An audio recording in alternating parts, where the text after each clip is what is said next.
Por favor. Vamos a empezar nuestra primera clase del tercer capítulo de nuestro curso sobre micología, tocando el capítulo de micología médica. Empezaremos hablando un poco de la evolución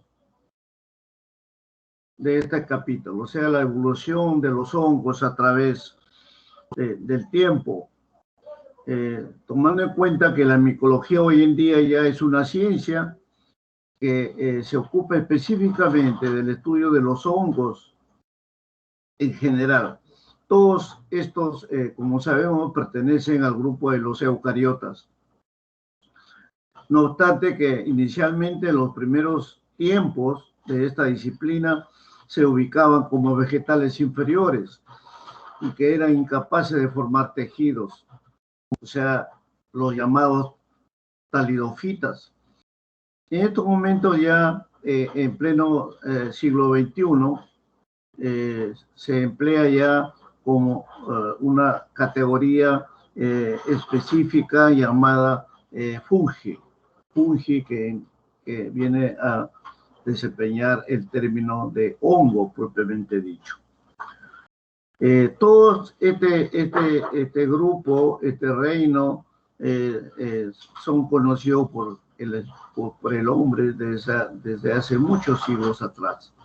Se ha empleado a través del tiempo en diferentes procedimientos bioquímicos como la fermentación de bebidas alcohólicas que siguen teniendo importancia actualmente en la elaboración de el pan y derivados, en la maduración de quesos y sustancias y alimentos similares, embutidos y toda la gama industrial que hoy día tenemos como soportes en la alimentación de las personas, del ser humano.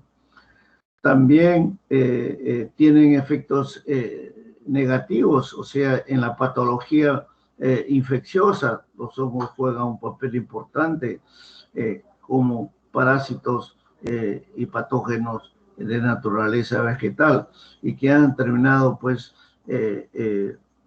espacios críticos de la humanidad a través del tiempo, como sabemos, desde la época de Pasteur, con la destrucción casi total de Francia sobre la elaboración de su industria vinícola, y así otros aspectos generales que tomaron importancia a partir de esos tiempos en el estudio de estos microorganismos.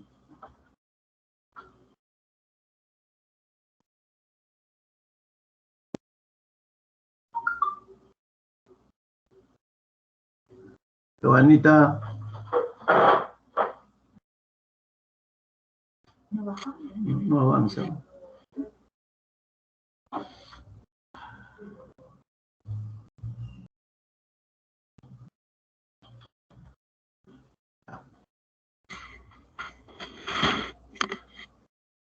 Entonces, como un aspecto introductorio de este reino fungi, hemos estudiado, hemos visto a través de los últimos decenios cómo la ciencia ya como micología médica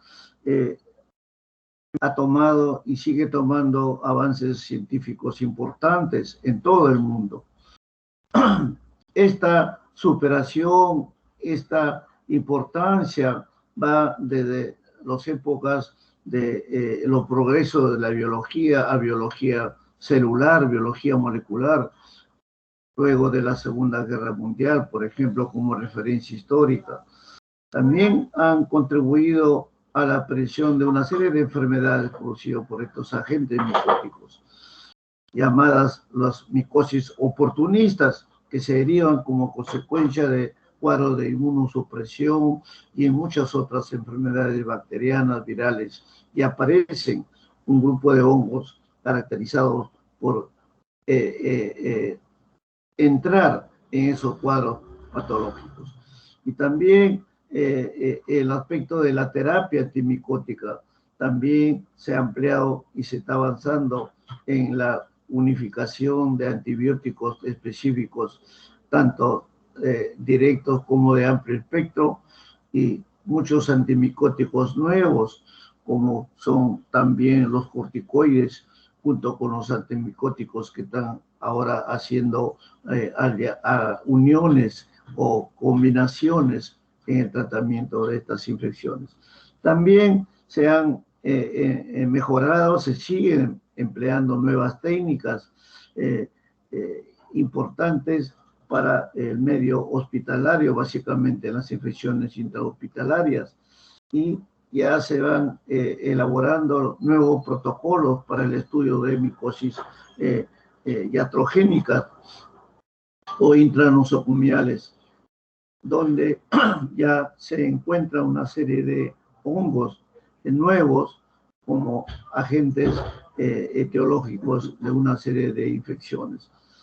Y en los últimos años, ya con el desarrollo y el estudio profundo, mucho más profundo de la inmunosuficiencia adquirida o llamada SIDA, también por su rápida diseminación y contacto fluido, se ha contribuido pues con una serie de aclaraciones en cuanto a su participación en estos cuadros de inmunodeficiencia. Así también como el número de estos hongos oportunistas en una serie de micosis mucho más invasivas. Sobre esto existen y siguen teniendo vigencia las micosis clásicas, los dermatofitos, las micosis sistémicas, que lo veremos más adelante. Y entre 1950 y 1960 han aparecido pues hasta el presente siglo, en más o menos la segunda década del presente siglo, se están diseminando nuevos conceptos de nuevas micosis, tanto oportunistas como sistémicas, y el componente de invasividad de estos agentes micóticos. Entonces, pues, generalizando lo que significa la palabra hongo, como hemos dicho, viene del reino fungi. Están los fungus, que significan, pues, estructuras características por formas miceliares o filamentosas o levaduriformes, que veremos luego. Todos estos más se acercan a las plantas que a otros seres vivos. Ello se está relacionando con ciertas características que tienen en su composición química y en sus estructuras ultramicroscópicas. Y todos estos grupos, a pesar de ello, se siguen todavía estudiando en forma separada. Tienen una distribución amplia en el mundo, y su hábitat natural generalmente es en el suelo, subsuelo, en los ambientes con vegetación abundante, ¿no? O también en ciertos componentes de materia en el agua y en cualquier otro ambiente húmedo, donde hay humedad caracterizada, siempre va a aparecer de una u otra forma las presencias de estos hongos.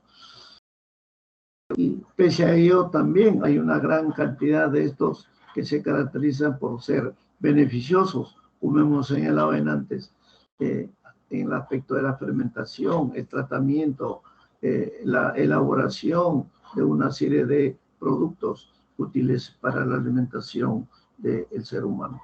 Hoy ya tenemos toda una empresa, toda una amplia cantidad de productos, yogur, quesos elevados, mantequillas, etcétera, etcétera, embutidos, que están avanzando vertiginosamente gracias a las características bioquímicas y de elaboración de estos productos importantes para la alimentación de la especie humana. Todos estos también nos ha llevado a implementar nuevos esquemas de diagnóstico, nuevos parámetros de características fisiopatológicas, y que nos van a permitir pues a caracterizarlos de acuerdo a sus formas específicas, tanto en su reproducción como en su evolución hacia las patologías mencionadas. Desde el punto de vista de su invasión, su patogenicidad, también tenemos que todos los conocimientos han tomado nuevos rumbos en cuanto a los fundamentos moleculares y genéticos que está tomando en estos momentos tanto la biología molecular como las características genéticas, tanto genotípicas como fenotípicas actuales. Todo esto nos va a permitir hacer nuevos cuadros de la patología, de la evolución patógena de estas especies micóticas. Y se mantienen ciertas infecciones diferenciadas con otras propiamente dichas. También existe un número relativamente pequeño en cuanto a las características virulentas y que son considerados pues, como patógenos primarios, generalmente a nivel de la piel y anexos. De ahí el nombre de todo un conjunto de los llamados hongos o micosis primarias o dermatológicas o dermatofitos, las especies. Todas estas son pues probables de a partir de ello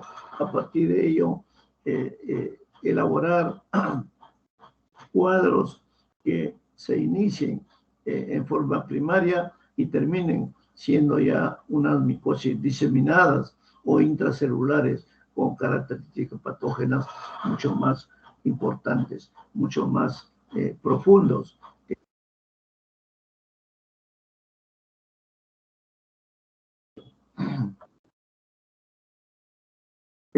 Ello también hace pues que un nuevo grupo de personas comprendidos en el grupo de los inmunocompetentes también mantengan cierta característica de resistencia innata a las micosis. Estos inmunocompetentes que presentan una respuesta inmunológica elevada, tanto a nivel humoral como celular, van a formar parte de la barrera primaria importante en la diseminación de estos hongos. Y también a fortalecer la flora micótica normal que se tiene dentro del organismo, o sea, en las formas endógenas, siendo, por ejemplo, el Candida albicans uno de ellos tan importantes, como la Escherichia coli, saben ustedes, a nivel bacteriano. Entonces, tanto en la forma endógena como exógena, son importantes estas características. Y el tercer grupo llamado los patógenos oportunistas, micóticos oportunistas, como nos he señalado, el género Candida, el Cryptococcus, el Aspergillus, el Mucor, etcétera, que van generando cuadros patológicos diversos y que muchos logran inclusive vencer las barreras inmunológicas primarias, ya sea a nivel de la piel o mucosas respiratorias, y que lo conllevan finalmente a diseminarse a otras estructuras orgánicas.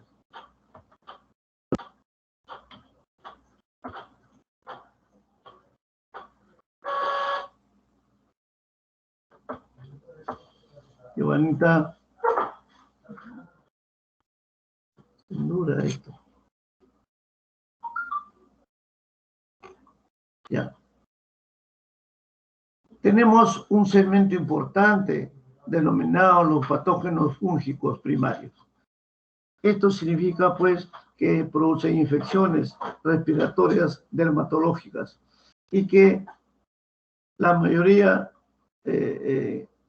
por decirlo, casi todos van a actuar como parásitos obligados. Todos estos hongos, pues, todas estas especies poseen una fase saprofítica o sapróbica y que los lleva, pues, a tener las características primarias a nivel de su nicho ecológico o de su hábitat natural primario. Y de ahí pueden ser llevadas, pueden ser a través de ciertos elementos de descomposición transportadas por el medio aéreo o por medios mecánicos diferentes y toman ya fases parasitarias obligadas y que se caracterizan generalmente por un desarrollo corporal a temperatura natural o normal en el hombre. Y a partir de ahí también van tomando sus formas de reproducción asexual en su nicho ambiental o su nicho ecológico, donde generalmente van a ser parte de la invasión a la flora respiratoria del organismo en base de contaminación.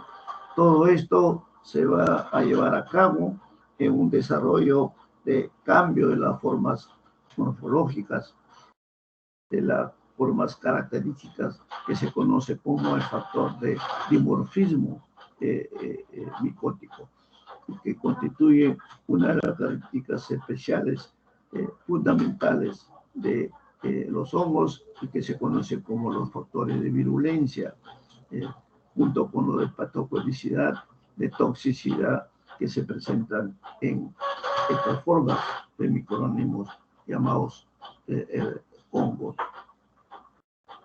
sistémicos u hongos subcutáneos, básicamente. Este grupo fungi tiene algunas particularidades muy específicas, donde vemos que determinan pues una clase distinta de microorganismos. Todos, en su mayoría, viven en el medio ambiente en forma libre y también funcionan como pues desintegradores en el ciclo de energía, en el ciclo de nitrógeno, en el ciclo natural, vital del desarrollo. Más o menos, actualmente hay cerca de 250.000 especies identificadas. De ellos, más o menos 250 a 280 especies relacionadas con enfermedades en los seres humanos. Todas estas micotis pueden tomar características clínicas importantes y específicas en forma lateral o unilateral y sobre todo asociarse con diferentes cuadros de en pacientes inmunocomprometidos, donde va a ser mucho más posible su llegada de estos hongos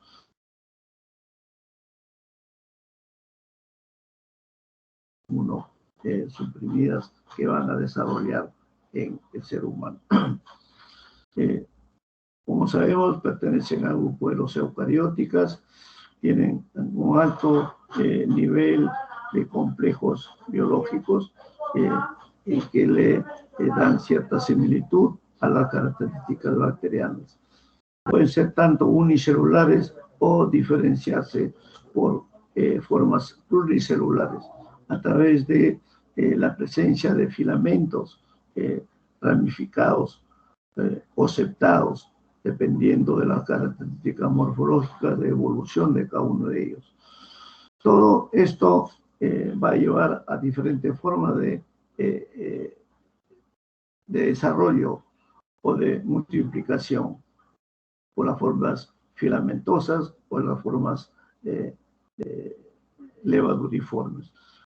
Así entonces tenemos que una serie de mecanismos, tanto en las infecciones primarias o agudas y las infecciones crónicas, se manifiestan pues en diferentes formas y evoluciones en cuanto a sus particulares formas de patogenicidad y que lo diferencian muy claramente de las infecciones virales y bacterianas. Así también tenemos pues que todos estos hongos que considerados inicialmente como vegetales inferiores, muy parecido a las algas, son caracterizados por cierta similitud con los líquenes, los cianófitos y las bacterias. Todo esto va a permitir clasificaciones específicas en el futuro con base en el presente para determinar, por ejemplo, su ausencia de clorofila y una serie de otros pigmentos que le dan cierta diferenciación a los hongos, tanto para su evaluación clínica como para sus diferentes formas diagnósticas y terapéuticas. La estructura ya hemos señalado que son eucariotas y tienen pues ciertas estructuras lipídicas, y tanto a su núcleo como el nucleolo, tanto a nivel de su membrana celular y sus cromosomas, especialmente en las formas lineales. Su citoplasma, su aparato de Golgi, todos sus componentes internos de estas estructuras presentan unas características rígidas a nivel interno como externo, a nivel de su pared celular, a nivel de su membrana citoplasmática, y que se van a diferenciar de todos los otros órganos celulares de los mamíferos. Esta composición, pues, de la pared celular de los hongos se atribuye a componentes muy específicos, que lo veremos en las siguientes explicaciones, y que van a permitirle una mayor cobertura a nivel de esterol en lugar del colesterol que se presenta en las células bacterianas. Todo esto hace pues que tanto en los mamíferos diferenciales como el ser humano existan estas diferenciaciones bioquímicas que van a ser las características de diferenciación entre una patología micótica, una patología bacteriana, fundamentalmente. Por lo tanto, su estructura química, específicamente a nivel de su pared celular, va a ser muy diferente en comparación con la célula bacteriana, sobre todo en la diferenciación del componente vital a nivel citoplasmático, como es la queratina a nivel de los hongos, y con el ácido teicoico y otros componentes en las bacterias que ya lo hemos señalado anteriormente. Aquí tienen una característica, una caracterización, un ejemplo en la formación de lo que llamamos las esporas asexuales y otras estructuras que se asocian en un hongo propiamente dicho, o llamado también en un miceto, donde vamos a observar básicamente la presencia de esta estructura, como vemos, ¿no? Donde señalamos básicamente la base, que puede ser tabicada, ¿no? O puede ser septada o lineal, sin estructura de separación. Tenemos los rizoides, que son segmentos diferenciales a nivel externo. Tenemos las hifas, que son otra forma de desarrollo o multiplicación. Tenemos los eporangióforos, tenemos la columnela, que es la base secundaria, donde se van a formar los esporangios, y dentro de los esporangios, los eporangióforos, es decir, como una especie de capucha que va a albergar a las células básicas vitales, que son los eporangióforos. Y otra característica de la formación de las esporas, básicamente a partir de la base lineal, que es en este caso septada, y que representa pues el enlace, el filamento, que es el conidióforo, donde el cual se van a dilatar en la parte superior formando las vesículas, y todas las otras estructuras básicas y van a dar finalmente las conillas, que son los órganos de reproducción final de estas especies. Acá, para observar, mostrarles el diagrama de una célula vital de un hongo, donde tenemos la pared celular sumamente desarrollada, sumamente visible, fuerte y endurecida por los elementos que contiene, queratina y otros elementos vitales. Tenemos el retículo endoplasmático, tenemos la membrana celular que limita la zona externa de la interna, y dentro el núcleo una serie de componentes como son las mitocondrias, el aparato de Golgi y todas otras estructuras que van a permitir esta estructura característica a nivel de esta especie micótica.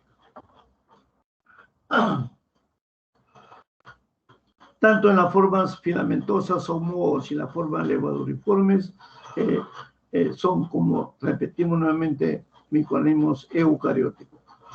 En tanto, pues, como sabemos que las bacterias son procarióticas y tienen diferencias fundamentales, como hemos señalado, en dos estructuras fundamentales entre la bacteria y los hongos, propiamente dicho, y que son las partes diferenciales desde el punto de vista médico para poder establecer su participación en infecciones diferentes. Primero es la pared celular del hongo, que está formada primariamente de quitina, no del peptidoglucano, que es el componente básico de las bacterias. En los hongos, pues, todos estos son sensibles a las características medioambientales externas, y los hongos, en cambio, son insensibles a estos factores externos por la presencia del peptidoglucano, básicamente. Y de esa manera los antibióticos son mucho más renuentes a su participación. Y la otra diferencia está a nivel de la membrana celular del hongo, que contiene ergosterol y simosterol, que son los componentes que reemplazan al colesterol en la célula humana, y que tienen las características a nivel de la membrana señaladas, pues, en la parte selectiva de estas caracterizaciones. También hay otros tipos de hongos que hemos señalado, que en la clínica ustedes lo conocerán como las formas levaduriformes y los mohos o filamentosos, que son las dos formas de caracterización de estos hongos. Y de esto nacen, pues, las formas independientes o las formas dependientes. Aquí tenemos, desde el punto de vista independiente, a los mohos, que son hongos de tipo filamentoso, largos o hifas también, y una serie de componentes entrecruzados o marañas que se llama a nivel del micelio. Todas estas hifas, pues, van a ser las llamadas hifas tabicadas que hemos señalado, y que le dan unas características de los hongos que tienen una base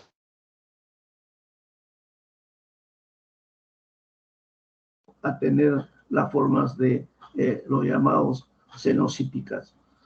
Otro grupo importante de estos hongos muestra, pues, su dimorfismo térmico, es decir, que van a formar estructuras diferentes de acuerdo a la temperatura cambiante del medio ecológico, ya sea en su forma de moho o filamentosa y en su forma de levaduriforme, y también en su forma saprofítica o en su forma ya invasiva, con respuestas fisiopatológicas específicas en cada uno de estos hongos.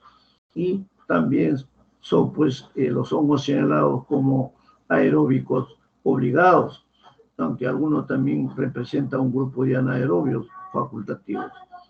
Y todos ellos van a formar las dos características importantes en su estructura y en el desarrollo de estos hongos. El metabolismo, como todo microorganismo o microorganismo o ser vivo, tiene sus propias características, sus propios desarrollos, y los hongos, pues, son generalmente microorganismos heterótrofos, aerobios o microaerófilos, que van a caracterizarlo con ciertas diferencias a las bacterias. Y también tiene una gran variedad de sustratos, ¿no? Y la presencia de enzimas hidrolíticas, básicamente. Un rango de temperatura de crecimiento que va entre los 5 grados centígrados y los 15 grados centígrados, aunque la mayor parte generalmente tienen un desarrollo óptimo entre los 20 grados centígrados y los 39 grados centígrados. Todos ellos van a tolerar un ambiente preferente de un pH entre 2 y 8, o sea, entre ácido y alcalino. Pero un desarrollo óptimo para estos hongos, para estas particularidades, es entre un rango de 5.6 y 7.2, básicamente. Tiene un medio de cultivo que tiene como elemento básico fuentes de carbono, fuentes de nitrógeno y sales comúnmente. Y son capaces, pues, de aprovechar, utilizar una gran diversidad de fuentes de carbono polisacáridos, disacáridos y monosacáridos. Todas estas fuentes de nitrógeno pueden ser, pues, proteínas, aminoácidos, sales de amonio o nitratos, básicamente, que va a ser un nutriente selectivo para el desarrollo de estos hongos, fundamentalmente.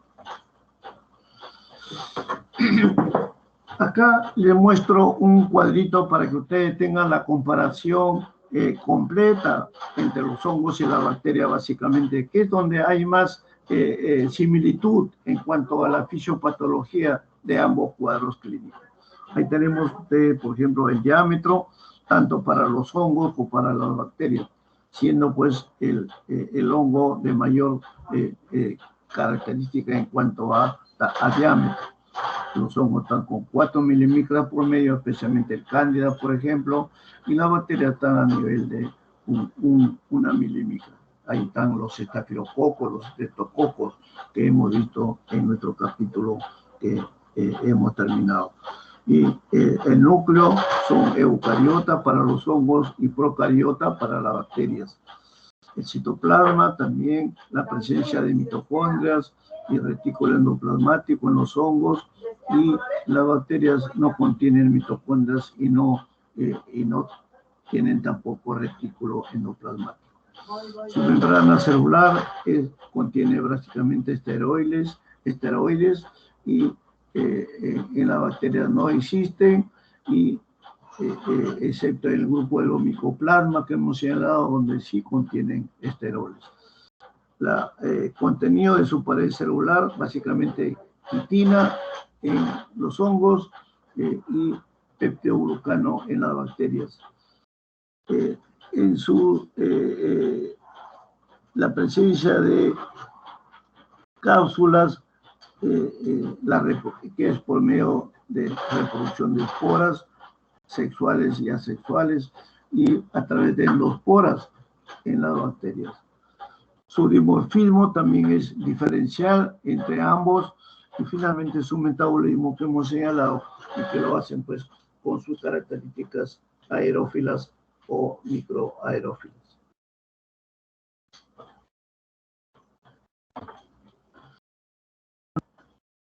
Todos estos hongos tienen características diferenciales en cuanto a su transmisión y su ubicación en la evolución de una enfermedad.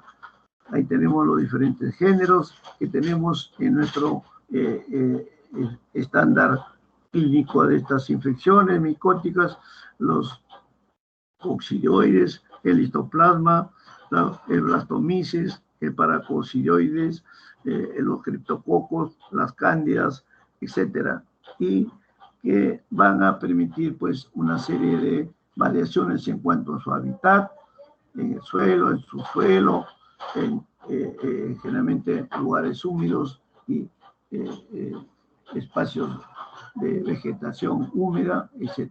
Su forma de transmisión generalmente es por artroporas, por microporas o por levaduras. Básicamente las tres formas características. Su vía de entrada también básicamente por inhalación hacia los espacios pulmonares, a los espacios respiratorios, alveolares, etc.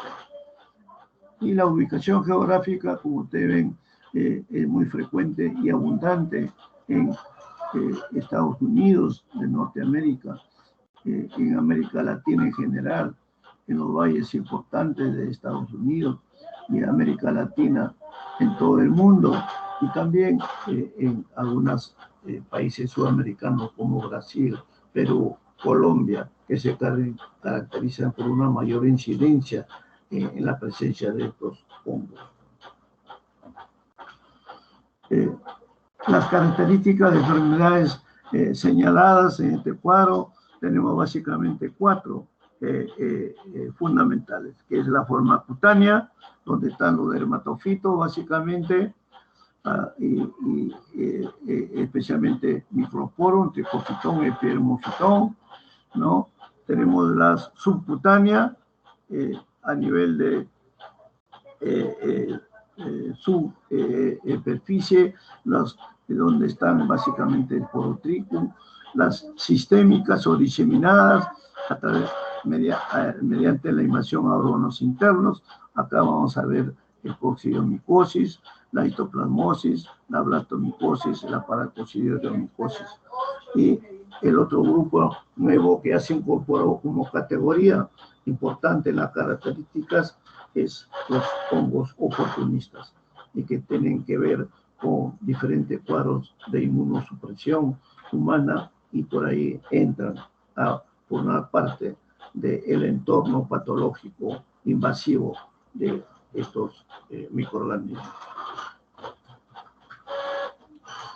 La inmunología, como en toda infección microbiana, se relaciona pues con las diferentes formas de la relación huésped-parásito, y que van a dar unos mecanismos proporcionales tanto en mecanismos defensivos como también en mecanismos de supresión, y con ello diferenciar las formas clínicas que van tomando durante el desarrollo tanto aguda como crónica de la enfermedad. Todos estos mecanismos defensivos, en el caso de los hongos, se van a caracterizar porque depende básicamente de la integridad del revestimiento cutáneo mucoso, a factores séricos o también a la inmunidad humoral o también a la inmunidad celular, donde intervienen cada uno de los elementos que lo componen. Y los factores séricos o serológicos y de inmunidad humoral se van viendo en la variabilidad de los anticuerpos o globulinas, ya sea hacia arriba o hacia abajo, dependiendo de los rangos que van a evaluarse en los resultados de las diferentes pruebas diagnósticas. Y también a nivel congénito hay ya algunas características de la presencia de algunos hongos que van a alterar una serie de elementos humorales y también celulares, básicamente.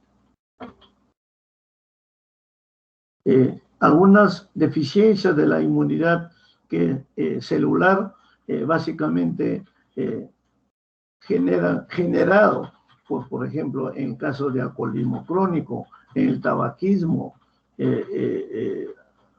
exagerado o abundante, en el empleo de corticoides, la inmunosupresión, en los trasplantes de órganos, en la sarcoidosis, en el tratamiento con drogas antieblásticas, en los linfomas, SIDA, etcétera, donde van a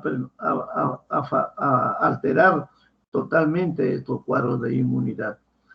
Y las alteraciones a nivel de la fagocitosis también se ven en las diferentes formas de evolución patológica, como la forma granulomatosa crónica o en neutropenia e hipersensibilidad a ciertos medicamentos o drogas, o por tratamientos supresores, como es el caso de las leucemias. En todos estos casos se incluyen a las diferentes formas de macrófagos no activados, en caso de la diabetes, que es inmunodependiente, y a los corticoides, que van a generar ciertos alteraciones en las manifestaciones clínicas de esta micosis.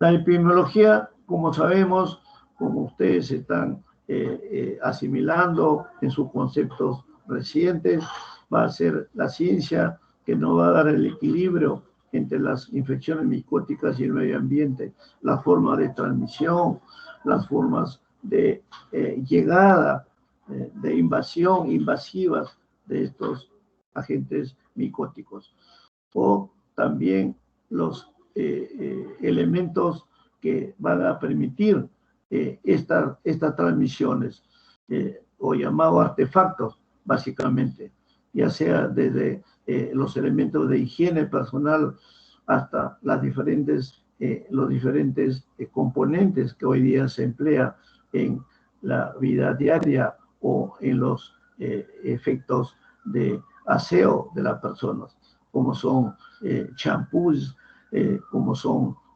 desodorantes, como son jabones, como son máquinas de afeitar. Todos ellos pueden constituir un factor de riesgo, un factor importante en la transmisión de estas infecciones patógenas. El gran grupo de las micosis superficiales son pues equivalente al gran grupo de las enterobacterias en bacteriología. Tiene 3 grandes grupos que le van a permitir a estas micosis ser muy frecuentes y de altos índices de morbilidad. Todos los patógenos subcutáneos, el segundo grupo de estos hongos, van a producir infecciones básicamente a nivel de la piel y que se van a diseminar finalmente en forma subcutánea o en ambos casos. Todos estos hongos son los llamados oportunistas que entran a esa fase y que finalmente pueden tomar la vía sistémica y complementar y potenciar las infecciones micóticas a ese nivel.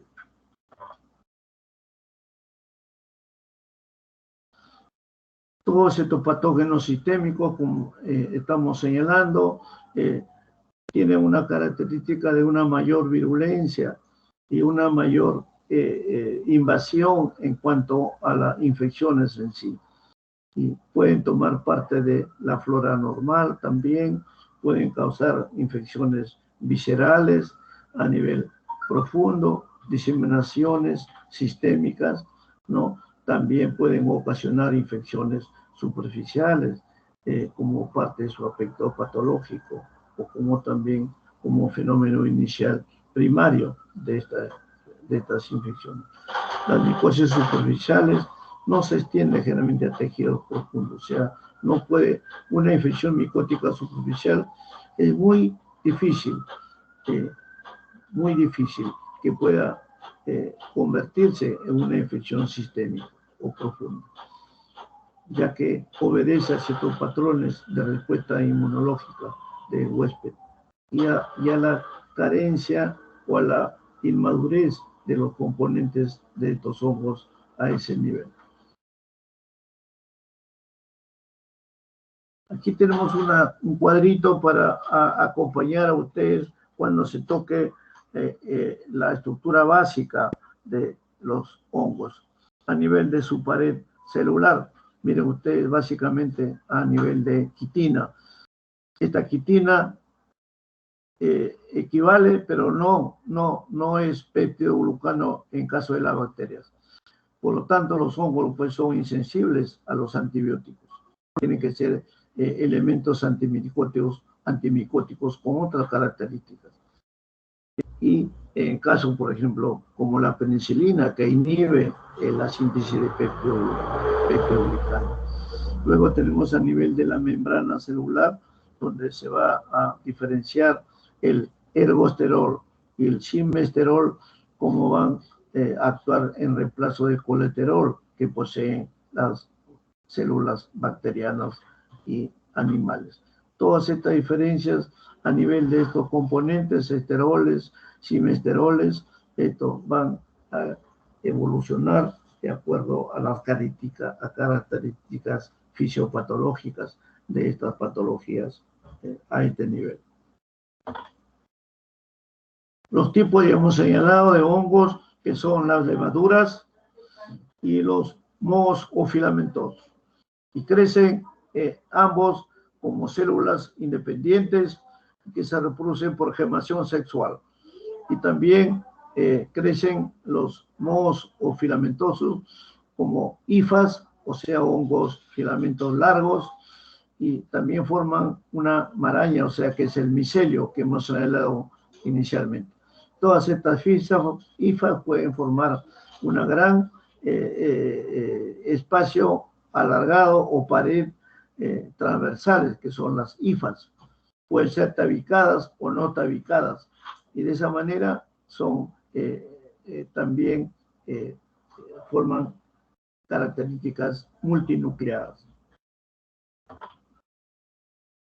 En cuanto a la fisiología de los hongos, tenemos pues que hemos señalado que son aerobios obligados, que son la mayoría de patógenos micóticos, aerobios obligados.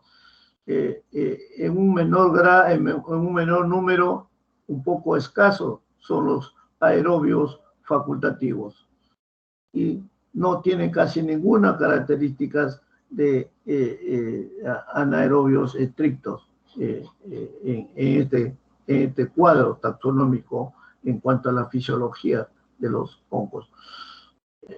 Todas las especies micóticas requieren fundamentalmente una fuente de carbono orgánico preformado y su relación frecuente y estructural es con la materia en descomposición, básicamente.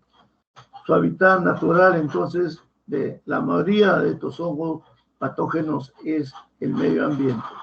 Una excepción es el cándida, que puede permanecer en forma saprofítica a nivel intestinal, como hemos señalado también en la parte de bacteriología. En cuanto a la propagación y reproducción de estos hongos, tienen reproducción en un gran número, una reproducción sexual por apareamiento y también la formación de esporas sexuales. A través de estos esporas toman tres aspectos fundamentales, que son las cigosporas, las ascosporas y las baciliosporas. Todos estos hongos tienen la particularidad de formar o presentar estas formas variadas de esporas y que le va a dar unas características muy específicas, que son los llamados el grupo imperfecto, y por ello tienen ese nombre en algunos casos clínicos. Y otros patógenos también forman parte de este grupo, pero con características mucho más profundas en cuanto a estas formas o modalidades de reproducción. La forma de conillos que hemos señalado también se manifiesta a través de las artosporas, las clamidiosporas, las blasidiosporas y las angiosporas. Todas estas lo van a señalar en las tareas prácticas, esquemáticas, que están inclusive en nuestra guía de práctica, para que ustedes puedan diferenciar tanto la forma levaduriforme como las formas filamentosas y sus formas de reproducción de estos conillos, que son estructuras importantes en todas las especies micóticas. La patogénesis, básicamente, ya están señalados en el desarrollo clínico de los diferentes protocolos, de las diferentes evoluciones de evolución de estos hongos, y tienden muchos a formar lo que llamamos los granulomas, que van a producirse en las principales enfermedades micóticas, especialmente a nivel sistémico, como el caso de la histoplasmosis, la paracoccidioides-micosis, la blastomicosis, etc. Y también el granuloma, que va a intervenir como una respuesta de inmunidad celular. En algunas otras infecciones, como la aspergilosis y la esporoticosis, que son dos hongos subcutáneos, también puede haber algunos cuadros de supuración aguda, que se caracteriza por la presencia de neutrófilos en el exudado. Los hongos no poseen endotoxinas en sus paredes celulares, otra gran diferencia, y no producen tampoco exotoxinas, como es el caso de las bacterias en las gram positivas y las gram negativas, que se caracteriza justamente por la presencia de estas dos formas de toxinas. Y la otra forma de la activación del sistema de inmunidad, hemos dicho que producen cuadros de hipersensibilidad retardada debido a las aplicaciones de las pruebas cutáneas con la presencia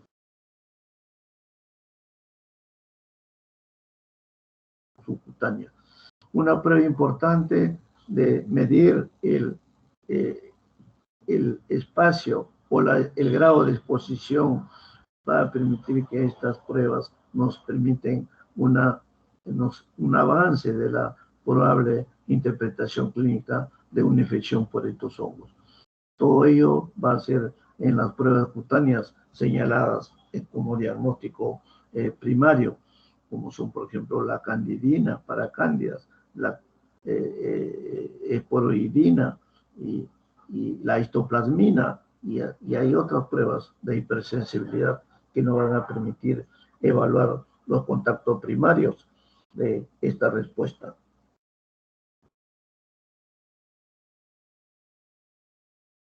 Ya hemos señalado que la formación de granulomas interviene básicamente como respuesta de la inmunidad celular.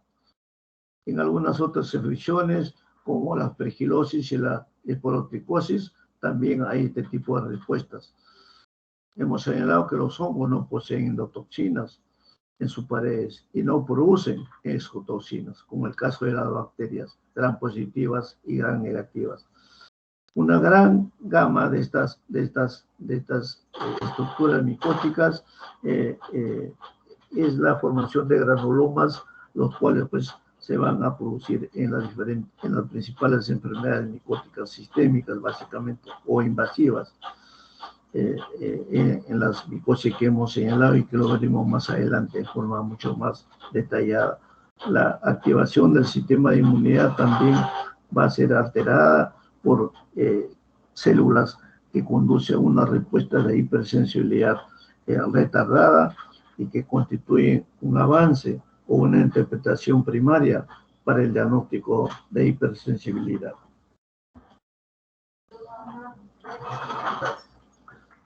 A nivel de piel, a nivel de vías respiratorias, como respuesta de estas infecciones micóticas, básicamente se tienen que evaluar los diferentes componentes como ácidos grasos ante una serie de lesiones, la presencia o el tratamiento con algunos antibióticos para inhibir el desarrollo de contaminantes bacterianos, etcétera.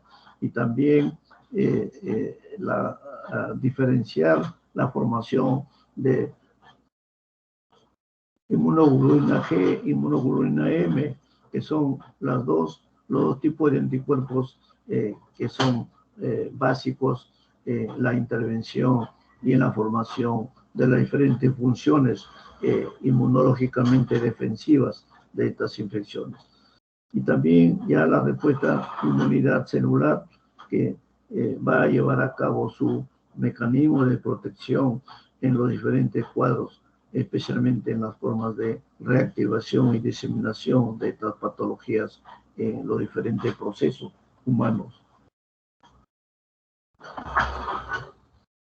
La micotoxicosis también, que se conoce como la posibilidad de un cuadro de toxigénico y que son básicamente producidas por la amantidina y la feloidina, que son pues hepatotóxicas básicamente por formas altas, potentes, invasivas de estas micotoxinas.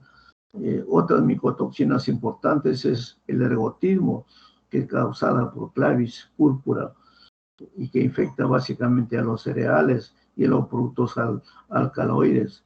La ergotamina, la dietilamina, o sea, LSD, y que causan efecto pues a nivel vascular y neurológico muy importante. Otras toxinas como las que se ingieren son las aflatoxinas, que son derivados pues cumarínicos que se producen durante la invasión de los aspergilos flavos, básicamente. No del Níger, sino del aspergilo flavos, que producen pues lesiones hepáticas, tumores en animales, y se sospecha que puede ser causa de lupus, de tumor, perdón, hepático en el hombre. O sea, adenocarcinomas hepáticos producidos probablemente sea un factor de riesgo importante la presencia de esta aflatoxina. Las aflatoxinas también se pueden ingerir, se pueden adquirir con los cereales contaminados. Hoy en día que está muy en boga el consumo de estos cereales y de otros productos derivados que pueden ser dañinos, pueden ser hepatotóxicos, etc. Y finalmente las alergias o las esporas, pues a nivel micótico, que puede producir durante los aspergilos níger, el aspergilo flavus y otro grupo de este hongo, que pueden generalmente tener reacciones cutáneas inmediatas a nivel de las formas de eritematosas, etc. El diagnóstico de una infección micótica, ustedes lo tendrán que trabajar básicamente bajo dos y tres formas respectivamente. Ustedes tienen a la mano a nivel del examen microscópico directo, donde se emplea el esputo, el mucus, la secreción de las lesiones, para su observación entre lámina y limonía con disolventes específicos tipo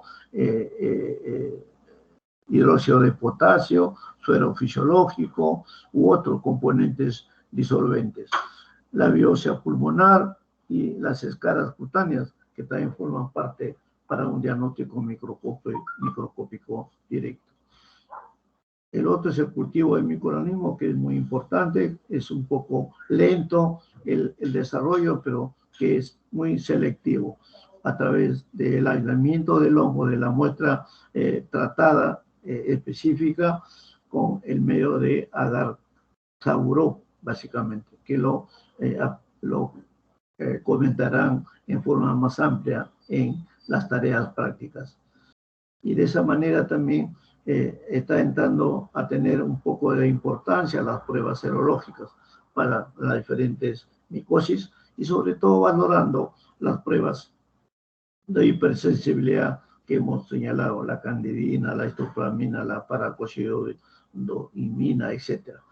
Todos ellos para el diagnóstico no solamente las micosis sistémicas, sino también para detectar la presencia de anticuerpos en suero o en líquido cefalorraquídeo y observar pues las elevaciones de estos títulos y comprobarlo si es debido a una infección micótica reciente o a una infección micótica antigua.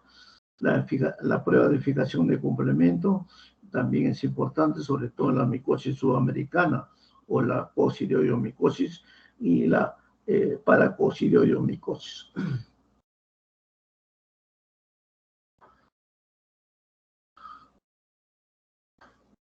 Y hemos señalado los diferentes métodos microbiológicos convencionales. Tenemos la microscopía directa, la atención de gran ayuda de IEMSA y calcoflor, el cultivo que hemos señalado, la identificación de las diferentes formas del hongo, esporas, levaduras, filamentos, hifas, etc. Y las pruebas de sensibilidad que hemos señalado, la histoplasmina, la paracosidioidina, la candidina, etc. y los métodos anatomopatológicos a través de las tinciones rutinarias, como el método hematocilina-eosina, tipo test de coloración señalado en diferentes formas citológicas, las tinciones especiales, GMS, PAS, musicarmia, etc.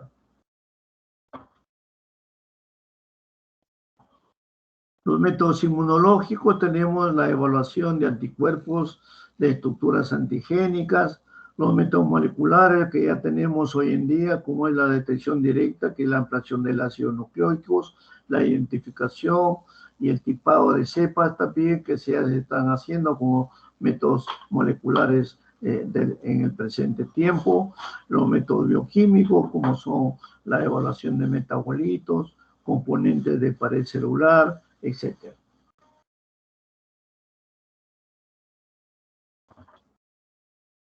Finalmente, la terapéutica antimicótica, que ustedes lo ampliarán más en el curso de farmacología, pero siguen vigentes como antimicóticos básicos de primera línea, la anfotericina B, que ya se está superando un poco más su efecto de toxicidad, sobre todo nefrotoxicidad, hepatotoxicidad, y que ustedes tienen que evaluarlo muy selectivamente antes de aplicar su tratamiento.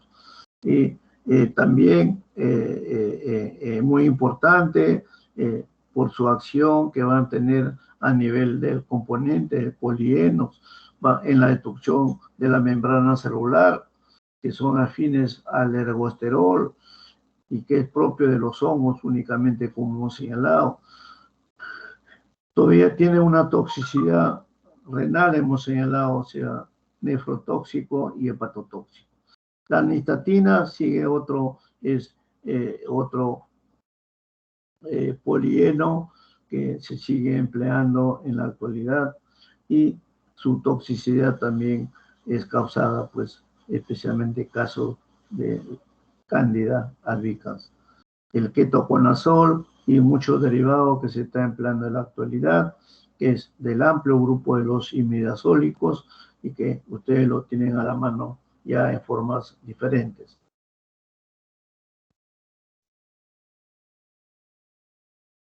Jabones, etcétera, inclusive en formas de cremas específicas. Y el tratamiento también de casos de blastomicosis, candidosis, coccidiomicosis, paracoccidiomicosis es ayudada o complementada por tratamientos dermatológicos básicos.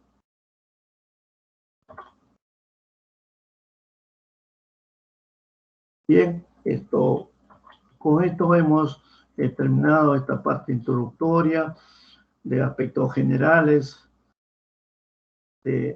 taxonómicos, fisiopatológicos, diagnósticos diferenciales de todo lo que es la gama de patógenos micóticos. Luego ya entraremos a estudiar los dermatofitos, el gran grupo de los dermatofitos, las micosis sistémicas, las micosis oportunistas y 3 o 4 parámetros más que lo desarrollaremos en el transcurso del miércoles y viernes respectivamente.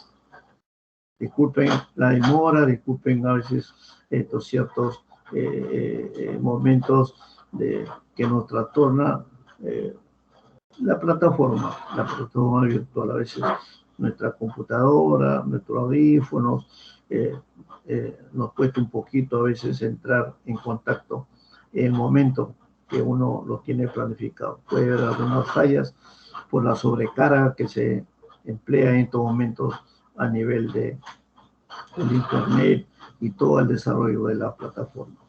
Así que muchas gracias y tomen un descanso apropiado, pequeño, y empezarán sus evaluaciones, sus tareas prácticas y no se olviden de señalar con sus respectivos jefes de grupo que estén ya evaluando y sacando sus promedios de práctica que cada uno de ellos ya están orientados al desarrollo de estos y enviarlos para tener ya nuestros notas listas para el día del examen. Muchas gracias y buenas tardes.